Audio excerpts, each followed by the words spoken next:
Sir আপনার একটা mister তুফাইলের ব্যাপারে তুফাইল আহমেদের সম্বন্ধে কিছু বলেন। উনি ব্যক্তি হিসেবে কেমন এবং ওনার পার্টিতে ওনার ইমেজটা বেশ আমরা দেশের জনগণের কাছেও কিন্তু বেশ অনেকটা খারাপ। তো এই ব্যাপারে আপনার কি মন্তব্য? আসলে তোফায়েল ভাই তো আপনার একসময় তো করে গণ-অভ্যুত্থানে যে ইমেজ নিয়ে উনি বঙ্গবন্ধুর সাথে ছিলেন, উনি সেটা ধরে রাখতে পারেন নাই। এটা ওনার অস্থিরতার কারণে এটা হয়েছে। কথা বলছেন, ওনার অস্থিরতা আপনার কোনো কিছু হলে হঠাৎ উনি কি হয়ে যায়, রিয়াক্ট করে। আর বিশেষত বঙ্গবন্ধুর সাথে থাকে পাবলিক কাজটা ওটা মানে ভোলার কাজ তিনি ভোলার রাজনীতিতে আপনার তিনি তার মূল হাতের ভিতর সবসময় রাখতে চেষ্টা করছে এবং নমিনেশন তিনটে নেবে। মানে আপনার এবারও তো গতবারও তিনটে নিচ্ছে, এবারও তিনটে নিয়ে নেয়। সারা রাষ্ট্রপতি মোশাররফ শাহিদ আমাদের হুমায়ুন ভাইকে এইগুলো করে উনি বেশি বিতর্কিত হচ্ছে।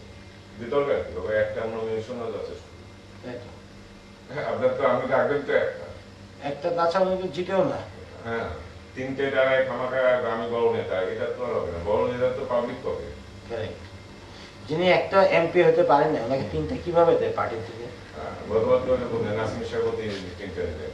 হ্যাঁ, উনি জোর করে তিনটে নিতেন, ওনার বাড়ি পর্যন্ত দিলেন না। তো এবার কেন এটাকে আপনারা অ্যাকসেপ্ট করেন? এবার তো নেত্রীর কথা ছিল যে একটা বেশি দেবেন না, আর যারা পাশই করতে পারেন তাদেরকে আর তিনটা করে দেখি। এবারও বোধহয় তো ভাবে দুইটা নিচ্ছে। আচ্ছা, নেত্রীর দুর্বলতা কিসের ওনার প্রতি? না এমনি কোনো দোকান আমাদের খুব একটা ভালো চোখে রাখেন। তো তা দুইটা ওনাকে দিলেন কেন? দিয়েছে এখানে আপনার ওই যে সে ট্যাগ করে নিয়ে গেছে। ওনাকে তো দেওয়াই উচিত না, পাস করে না। ওই ট্যাগ করে নিয়ে গেছে। ওই হুমায়ুন ভাই দেওয়ার কথা ছিল, হুমায়ুন ভাই নমিনেশনই তোমার দিতে।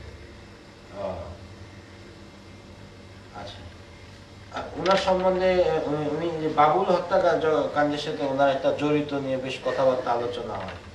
আসলে এটা কারা করছে এটা বলা মুশকিল। তোফায়েল ভাই বা নাজির রহমান মন্দির কথা আসে। আচ্ছা, একটা থার্ড পার্টি কারণ ওখানে ব্যবসাদের একটা গুণ আছে, সেই সুযোগও তো নিতে পারে। আর এটা তোফায়েল ভাই কেন বাবুকে মাই মারবে? বাবুকে যদি তোফায়েল ভাই মারে, তোফায়েল ভাই রাখতে আবার বাবুলের সাথে তো খুব ভালো সম্পর্ক, বাবুর বাসায় যাওয়া আসা খুব ঘনিষ্ঠ ছিল।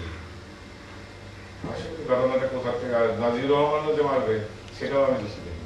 কারণ নাজির রহমান ইলেকশন কিন্তু করতে পারতেন, কথাটা বুঝছেন?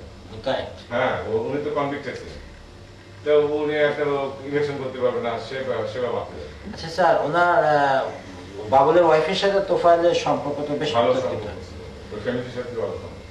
এবং এটা কি একটা খারাপ পর্যায়ে চলে গেছিল না স্যার এক পর্যায়ে, এবং এটা এখনো মনে হয় বিদ্যমান? না, এখন বোধহয় খুব একটা যাওয়া আসা নাই, এখন আপনার যাওয়া আসা নাই। কিন্তু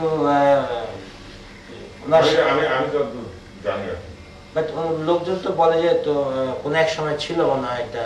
না, ওই বাবুল থাকতে এবং বাবুল মারা যাওয়ার পর তো খুব যাওয়া আসা ছিল, এটা আমি জানি। কিন্তু এখন এখন আমি কিছুদিন আগে শুনলাম যে ওইরকম নাই যাওয়া আসা। না, ওনাদের ভিতরে তো ওনার বাবুল স্ত্রীর সাথে তোফায়েলের একটা অনেকে বলে একটা অবৈধ সম্পর্ক ছিল, শুনছি। আমি তো জানি না, এই ব্যাপারে কিছু জানেন না স্যার? আমি তো যে আপনি জানবো কিভাবে, আমি তো দেখিনি। আচ্ছা স্যার।